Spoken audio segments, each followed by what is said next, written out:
kehidupan kami, yang boleh memberikan hidup dan kekuatan bagi kami semua sampai pada detik ini, sehingga kami boleh bersekutu di tempat ini. Terima kasih banyak ya Tuhan, dalam persekutuan kami ini, Engkau juga mau berbicara bagi kami melalui berita Alkitab yang akan kami baca, kami renungkan bersama, juga melalui pemberitaan oleh hamba-Mu. Kuduskanlah kami semua ya Tuhan, agar kami yang membaca, kami yang memberitakan, kami yang mendengarkan, semuanya dapat dicerahi oleh kuasa Roh Kudus-Mu, sehingga kami bukan hanya menjadi pendengar yang setia, tapi juga menjadi pelaku-pelaku firman yang sejati. Bersabdalah ya Roh Kudus, kami sambut sabda-Mu. Amin. Yesaya 61 ayat 1 sampai ayat yang ke-9 yang diberi judul oleh Lembaga Alkitab Indonesia, Kabar Selamat kepada Sion. Roh Tuhan Allah ada padaku, oleh karena Tuhan telah mengurapi aku. Ia telah mengutus aku untuk menyampaikan kabar baik kepada orang-orang sengsara dan merawat orang-orang yang remuk hati, untuk memberitakan pembebasan kepada orang-orang tawanan dan kepada orang-orang yang terkurung kelepasan dari penjara, untuk memberitakan tahun rahmat Tuhan dan hari pembalasan Allah kita, untuk menghibur semua orang berkabung, untuk mengaruniakan kepada mereka perhiasan kepala ganti abu, minyak untuk pesta ganti kain kabung, nyanyian puji-pujian ganti semangat yang pudar, supaya orang menyebutkan mereka pohon terbanting kebenaran, tanaman Tuhan untuk memperlihatkan keagungannya. Mereka akan membangun reruntuhan yang sudah berabad-abad dan akan mendirikan kembali tempat-tempat yang sejak dahulu menjadi sunyi. Mereka akan membaharui kota-kota yang runtuh, tempat-tempat yang telah turun-temurun menjadi sunyi. Orang-orang luar akan melayani kamu sebagai gembala kambing dombamu, dan orang-orang asing akan bekerja bagimu sebagai petani dan tukang kebun anggurmu. Tetapi kamu akan disebut imam Tuhan dan akan dinamai pelayan Allah kita. Kamu akan menikmati kekayaan bangsa-bangsa dan akan memegahkan diri dengan segala harta benda mereka. Sebagai ganti bahwa kamu mendapat malu 2 kali lipat, dan sebagai ganti noda dan ludah yang menjadi bagianmu, kamu akan mendapat warisan 2 kali lipat di negerimu, dan sukacita abadi akan menjadi kepunyaanmu. Sebab aku, Tuhan, mencintai hukum dan membenci perampasan dan kecurangan. Aku akan memberi upahmu dengan tepat dan akan mengikat perjanjian abadi dengan kamu. Keturunanmu akan terkenal di antara bangsa-bangsa dan anak cucumu di tengah-tengah suku-suku bangsa, sehingga semua orang yang melihat mereka akan mengakui bahwa mereka adalah keturunan yang diberkati Tuhan. Demikianlah berita Alkitab bagi kita semua di saat ini. Inang amat yang Tuhan Yesus kasihi dan adik-adik semua, to the Sunday School students, today we read the Bible from Isaiah 60 verses 1 till 9. I hope you can understand the story, even though I read it in Indonesian, but I believe that you can understand it even if you read in English. So today we just talk about, I will talk about our life as church after one important occasion that we celebrated last Sunday. Do you still remember what we celebrated as church last Sunday? Easter. Last Sunday. Still remember? What they say? When the violence of wind came to the room, and the disciples, they were coming together in the room, and then the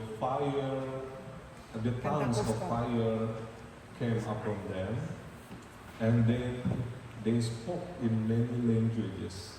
What was the occasion at that time? Pentakosta. Yes, the descension of the Holy Spirit. Atau normally people call it Pentecost. the Pentecost Day atau hari Pentakosta. Indonesian normally say it Pentakosta, which means 50, because it is the 50th day after the resurrection of Jesus Christ. Okay, so last week at the church we celebrated Pentecost. So that means that as the living church now, we already have the Holy Spirit with us.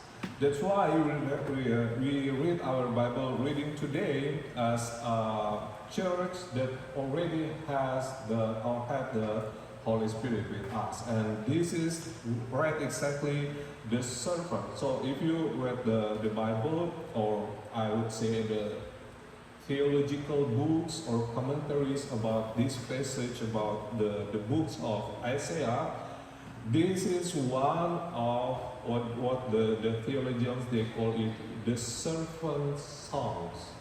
Because if you read in the Isaiah, there are so many songs of the servant.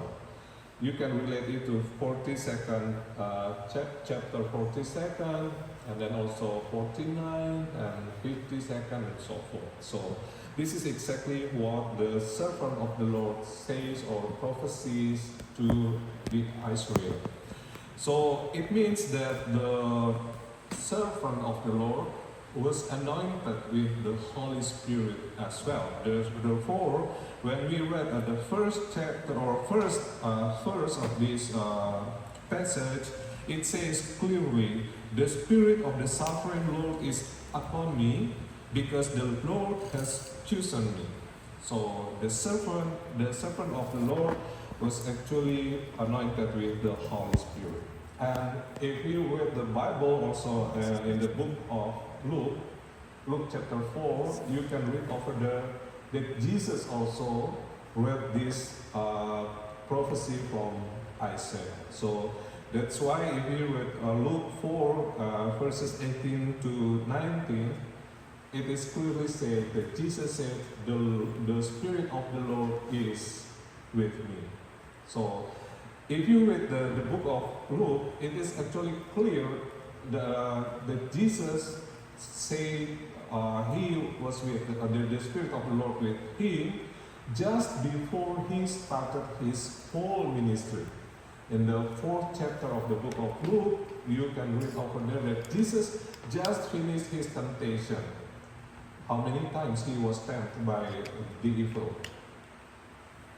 3 times. That's right, 3 times. So after that, then Jesus said, the Spirit of the Lord is upon me. So it is very clear that to start his ministry, he states to the disciples and all people in the house of God at the time that Jesus, the Spirit of the Lord was upon with Jesus. So to do his ministry, he has to say that the Lord Spirit was with him. And it is also exactly as the church what we have to do. Because we, at the first time I already asked all of us about the Pentecost, that means that our church also has received the Spirit of the Lord. That means that we who have received the Spirit of the Lord, we should do also our ministry under the guidance of the Spirit. Therefore, we read now the Isaiah 61. I would like to highlight that this passage is actually full of the words of consolation. You know what I mean with the consolation? It is a good words for people who are, it is like a healing words for those who are sick.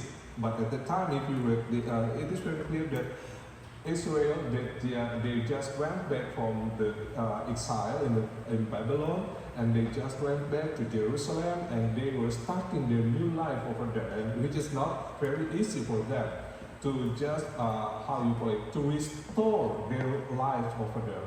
Therefore, God says to His servant to proclaim to them these good words, the consolation words, the healing words, and that God will help them to restore their life. So, what we can learn from this as the students of the Sunday school today, as we also celebrate today Father's Day. So, if you and me as the children that are under the guidance of the Holy Spirit, we should also say the good words to everyone, especially to our dads today, that we celebrate our Dad's Day. I would like to ask you a question. Have you said something to your dad today? For instance, Happy Father's Day? Did you do? No, Dad? Who did it? Or who has no time to say to Father today?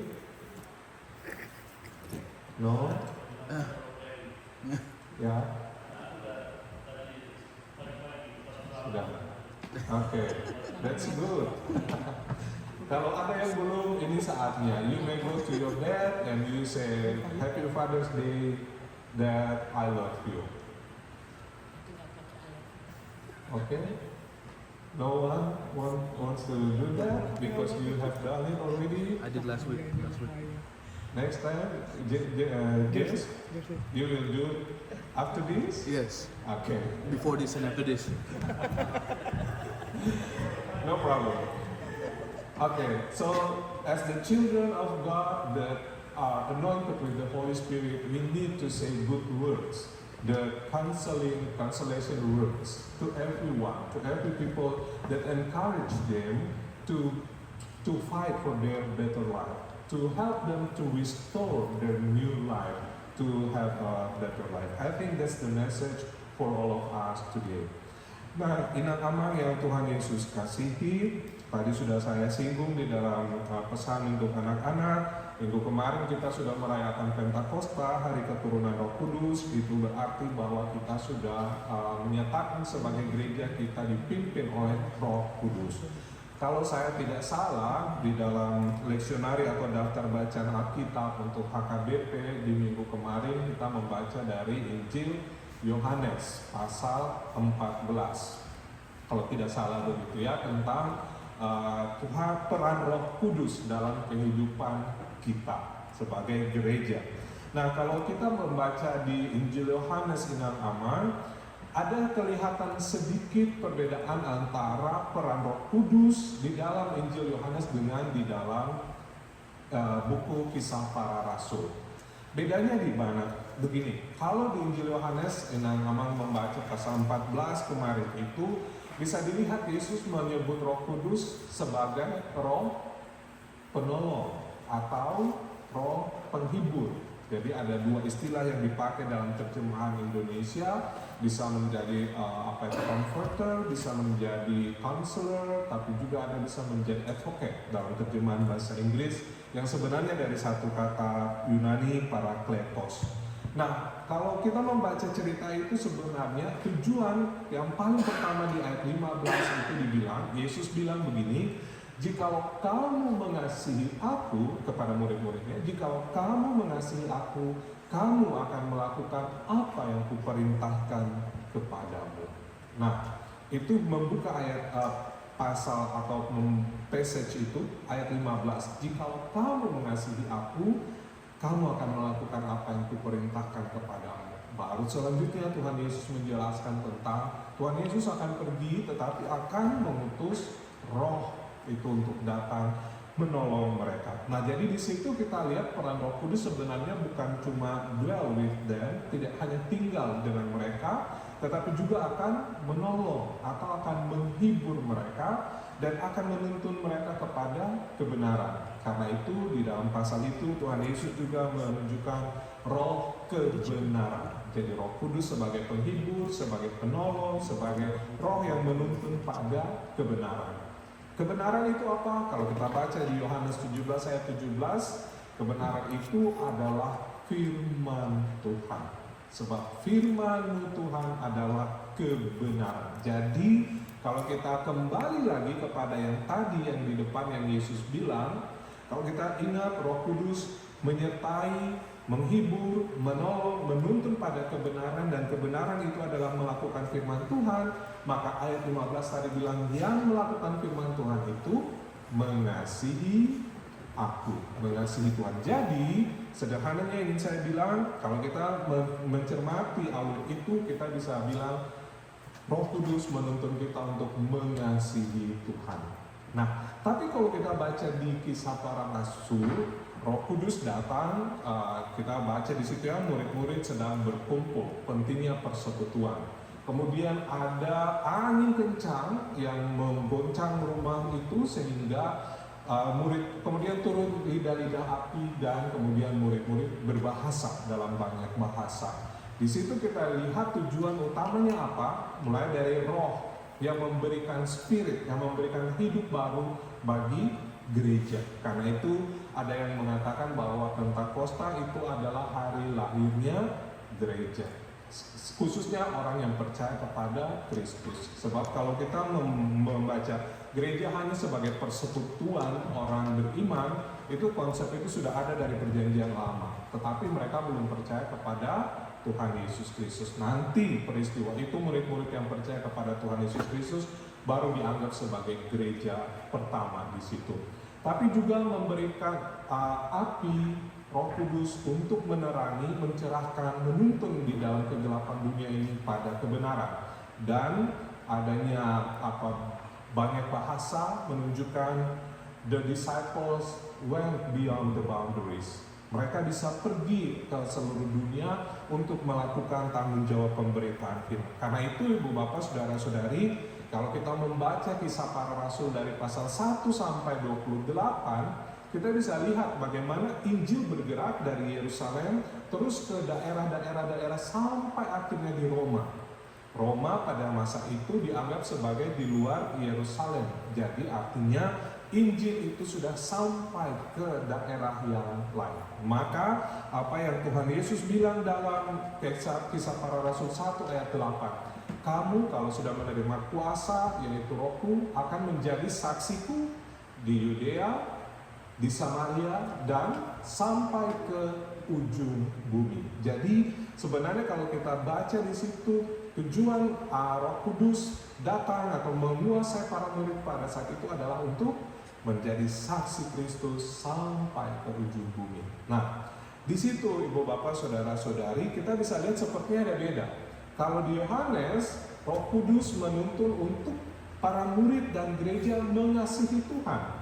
Tapi kalau di Kisah Para Rasul, para murid dan gereja akan menjadi saksi Kristus sampai ke ujung bumi. Jadi sepertinya ada dua arah yang berbeda. Yang satunya vertikal, kita mengasihi Tuhan, tapi yang lain mengatakan kita menjadi saksi bagi dunia. Nah, apakah ini bertentangan? Tidak. Justru dua-duanya sebenarnya adalah satu paket. Orang yang mengasihi Tuhan akan juga menjadi saksinya di setiap sudut kehidupan sampai seluruh bumi, tapi juga orang yang menjadi saksinya harus juga mencintai Dia. Sebab kalau kita hanya menjadi saksi yang tidak mengasihi Tuhan, menjadi saksi dusta. Tetapi kalau kita mengasihi Tuhan tapi tidak menjadi saksinya, kita menjadi sangat selfish, tidak menjadi berkat untuk banyak orang yang lain. Nah, karena itu penting untuk kita melihat juga hari ini ketika kita dipanggil sebagai gereja yang telah diberikan Roh Kudusnya, kita tidak hanya mengasihi Tuhan tapi juga kita mau menjadi saksi. Nah, kita belajar dari kitab Yesaya di hari ini tentang bagaimana menjadi orang yang dipimpin oleh Roh Kudus yang mengasihi Tuhan tapi juga menjadi saksi bagi dunia ini. Kalau Inang Aman belajar Alkitab pasti tahu bahwa, atau tidak, ini anak Aman Inang membaca dari pasal 1 sampai 66 kitab Yesaya. Kalau di Alkitab LAI ya, itu sudah ada ditulis jilid 1, jilid 2, jilid 3. Jadi itu sudah ada pembagian dari pasal 1 sampai 39, 40 sampai 55, 56 sampai 66. Yang kalau di dalam teologi biasanya orang menyebut Proto Yesaya, Deutero Yesaya, Trito Yesaya. Apa maksudnya? Kalau proto itu dianggap nubuatan yang sebelum pembuangan di Babel. Kalau Deutero itu ketika terjadi pembuangan di Babel, dan Trito itu sesudah pembuangan di Babel. Nah, teks yang kita baca hari ini Yesaya 61 ini nama dia mengindikasikan sesudah pembuangan di Babel, yaitu ketika orang-orang balik ke Yerusalem.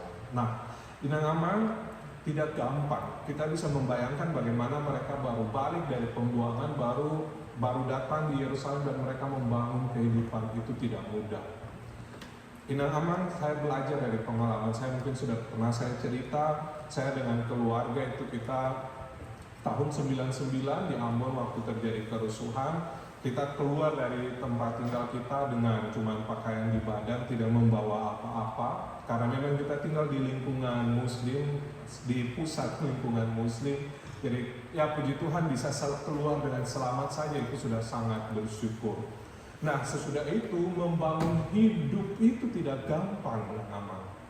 Kita tidak tahu mau pergi mencari makan di mana, toko-toko sudah dijarah, bantuan makanan dari pulau lain itu diblokade. Tidak tahu, itu untuk makanan saja. Sampai sekarang kita tidak punya rumah yang sendiri, karena rumah yang kita punya itu kita tidak bisa kembali ke sana. Tidak tahu harus mendapat uang dari mana untuk membangun rumah. Jangankan mau bangun rumah, mau bayar biaya sekolah saja tidak mampu.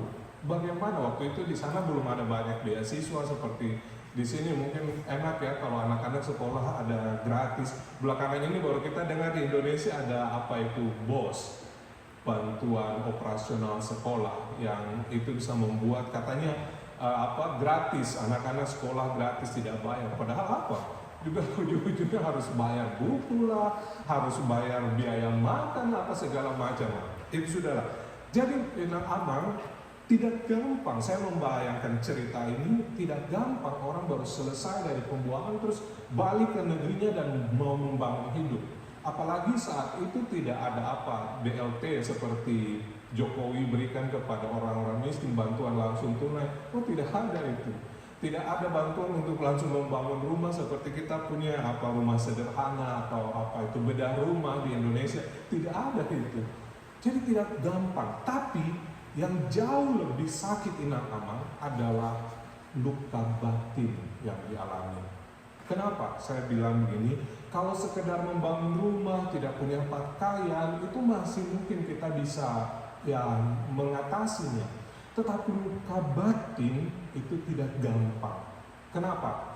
Misalnya, kalau dalam konteks saya kerusuhan di Ambon, ada teman saya itu yang menyaksikan mata kepala bagaimana papa dan mamanya itu ditikam di depannya dari leher dan dari dada.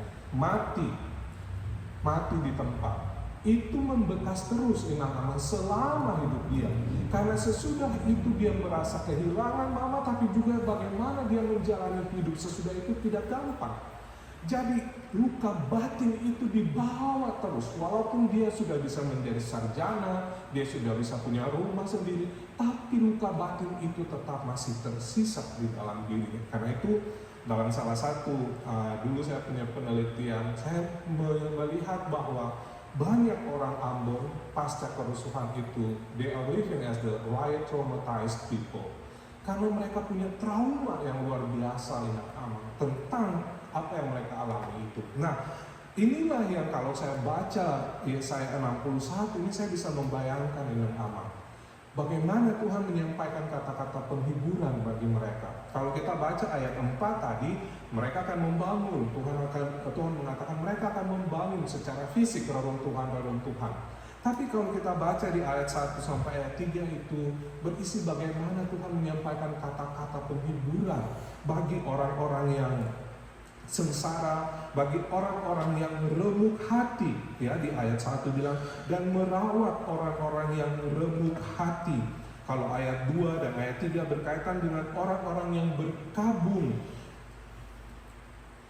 Perhiasan, Tuhan akan mengaruniakan kepada mereka perhiasan kepala ganti abu, minyak untuk pesta ganti kain kabung, puji-pujian ganti semangat yang kuda. Jadi ini menunjukkan secara batin mereka memang susah hidupnya, memang. Dan saya rasa Inang Amang kalau punya pengalaman itu mungkin juga bisa memberi kesaksian bagi kita. Tidak gampang menata hidup sesudah mengalami proses trauma seperti itu, tidak gampang. Nah karena itu Inang Amang yang dikasihi dalam Tuhan Yesus, Yesaya ini mau bilang bahwa di tengah-tengah tantangan yang dihadapi oleh umat sesudah pembuangan itu, Tuhan tidak membiarkan mereka sendiri. Tuhan mau menolong mereka, Tuhan mau menyertai, dan ada restoration yang Tuhan mau untuk mengubah hidup mereka menjadi lebih baik. Dan itu adalah kabar baik yang Tuhan sampaikan kepada umatnya. Nah, apa dampak dari perbaikan hidup itu? Apa dampak dari restorasi yang Tuhan nyatakan bagi umatnya itu? Kita bisa baca di dalam bacaan Alkitab kita tadi di dalam ayat 3 mengatakan, supaya orang menyebutkan mereka pohon tarbanting kebenaran. Pohon tarbanting ini Inang Amang, ada yang tahu pohon tarbanting itu seperti apa? Kalau di Indonesia kita jarang menyebut pohon tarbanting. Kalau saya baca beberapa teolog, mereka menyebut itu, tafsiran mereka itu seperti pohon jati. Cuman kalau pohon jati kayaknya beda ya. Kalau saya besar di salah satu pulau kecil di selain Ambon, di samping Ambon. Nah itu saya besar kebetulan di lingkungan pohon jati. Tapi pohon jati yang kita miliki di sana itu mungkin beda dengan yang Inang Amang miliki di Medan atau di Jakarta atau di mana di Indonesia.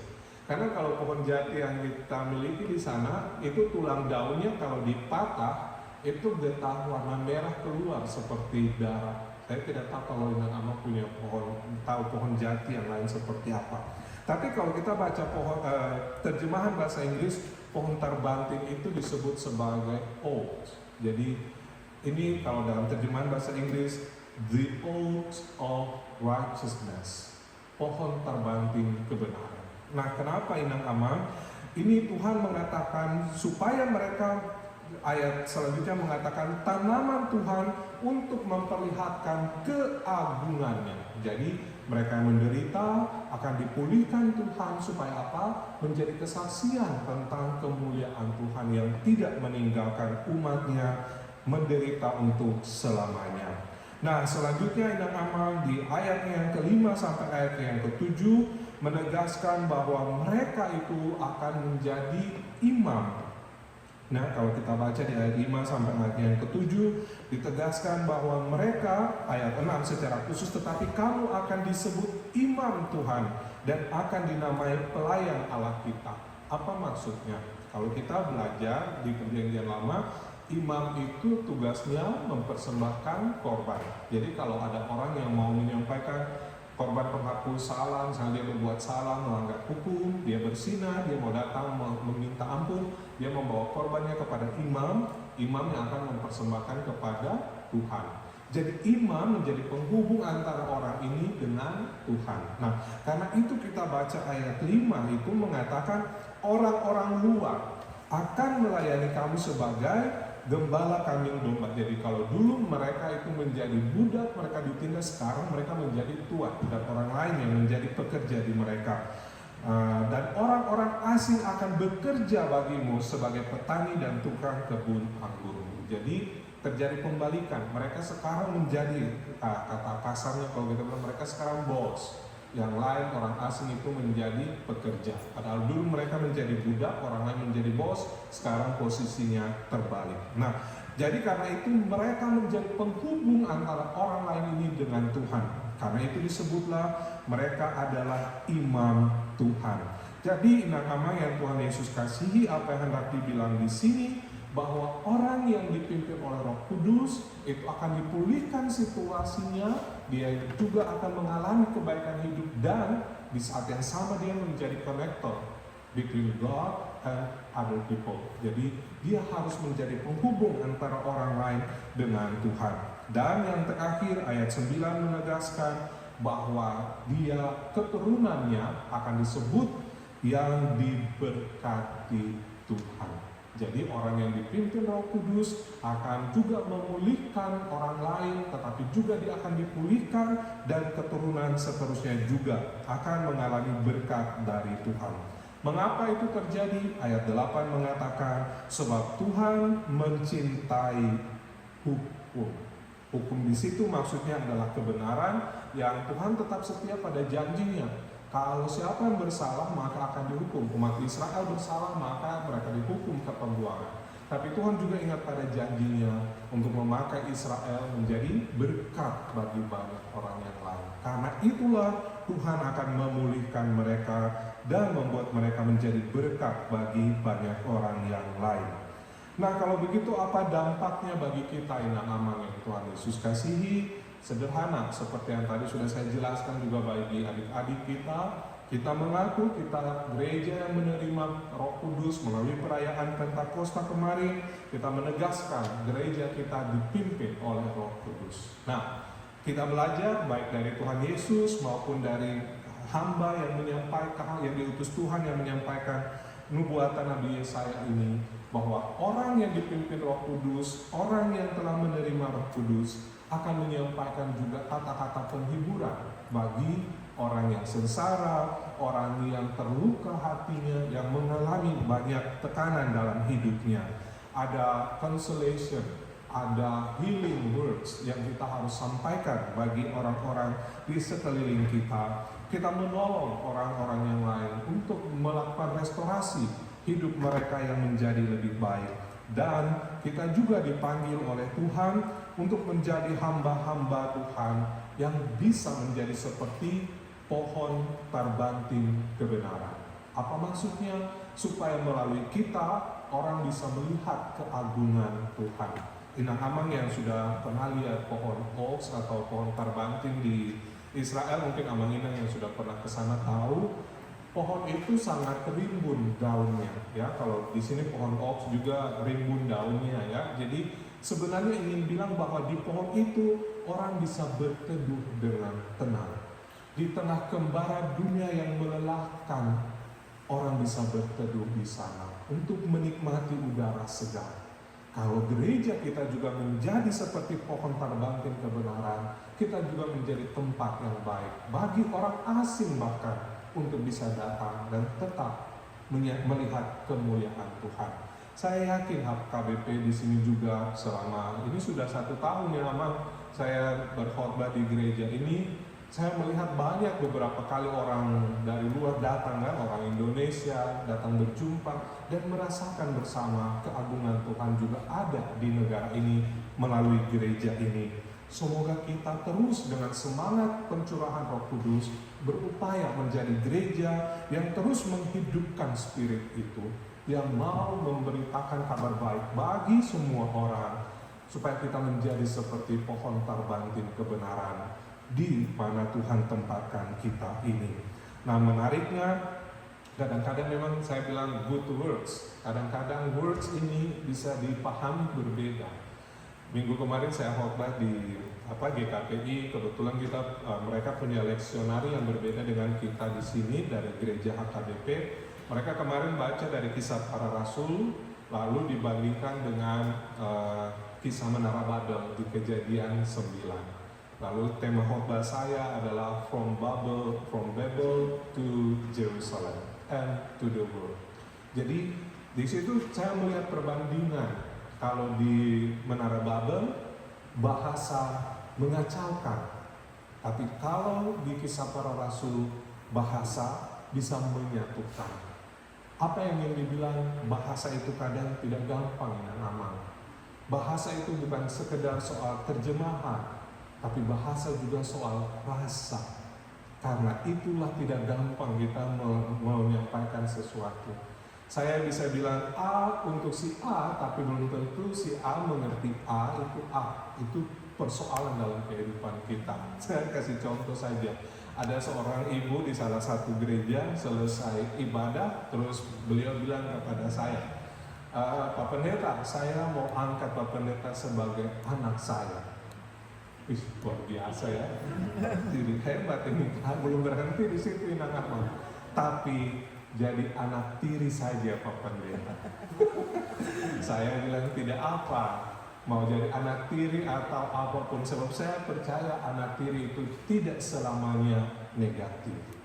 Karena banyak mama tiri juga yang baik, ibu bapak. Tidak selamanya kisah bawang putih dan bawang merah itu terjadi, ya kan? Karena banyak sekali orang tua tiri yang malah mengasihi anaknya itu lebih daripada anak kandungnya sendiri. Karena itu saya bilang kepada ibu itu, oh terima kasih. Walaupun jadi anak tiri, saya yakin ibu menjadi ibu pendeta, ibu dari pendeta, tapi saya tidak menyebut ibu tiri. Lalu sesudah itu kita makan, baru beliau cerita kenapa beliau memanggil saya anak tiri, which is positive actually. Tapi kenapa saya tidak cerita sekarang, ada saat berikut baru saya cerita.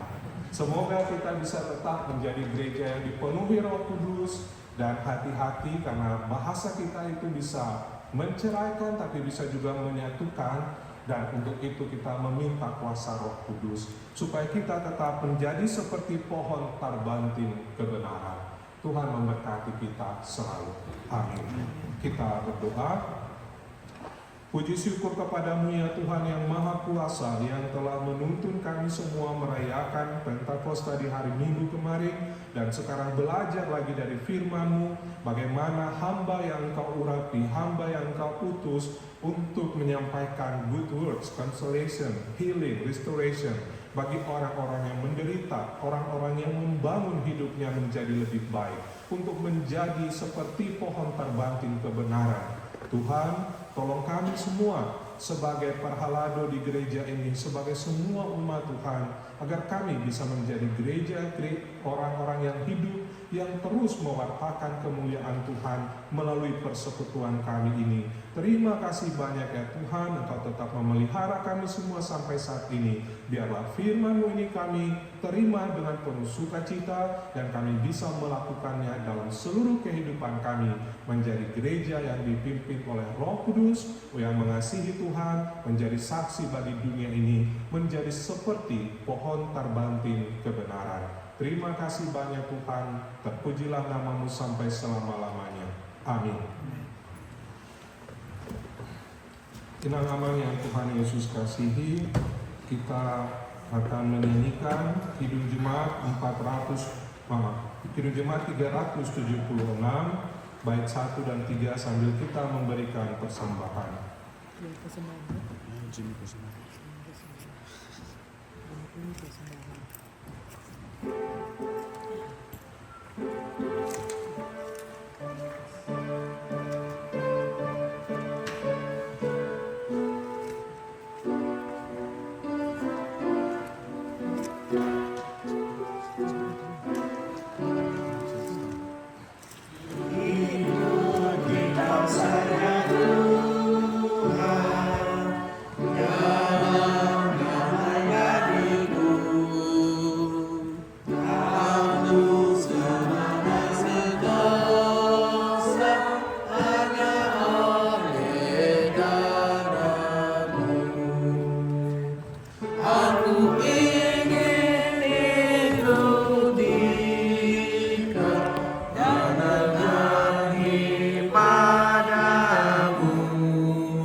Mari kita berdoa.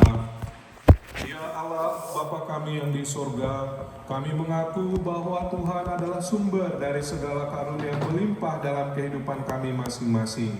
Sebagian daripada karunia itu kami serahkan kembali sebagai persembahan kepada Tuhan. Terimalah dan berkatilah persembahan umat-Mu ini, agar dapat kami pergunakan untuk pekerjaan dan pelayanan kerajaan Tuhan di dunia ini. Bukalah hati kami untuk mengenal betapa banyak berkat dan karunia yang kami peroleh dari Tuhan, supaya kami senantiasa bersyukur kepadamu, di dalam nama Yesus Kristus Tuhan kami. Amin. Tuhan karuniamu roh dan jiwaku semua, nyawa juga hidupku, harta milikku semua, ku serahkan padamu untuk selama-lamanya. Kita berdoa. Bapa kami yang di sorga, dikuduskanlah nama-Mu, datanglah kerajaan-Mu, jadilah kehendak-Mu di bumi seperti di sorga. Berikanlah kami pada hari ini makanan kami yang secukupnya, dan ampunilah kami akan kesalahan kami, seperti kami juga telah mengampuni orang yang bersalah kepada kami. Dan janganlah membawa kami ke dalam pencobaan, tetapi lepaskanlah kami daripada yang jahat. Karena Engkau punya kerajaan dan kekuasaan dan kemuliaan sampai selama-lamanya. Amin.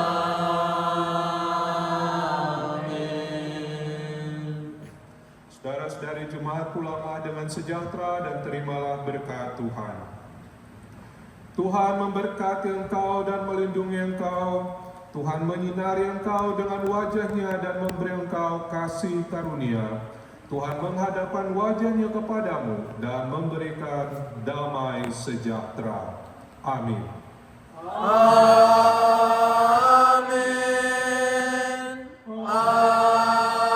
Amin. Amin. Kita bersatu teduh sejenak.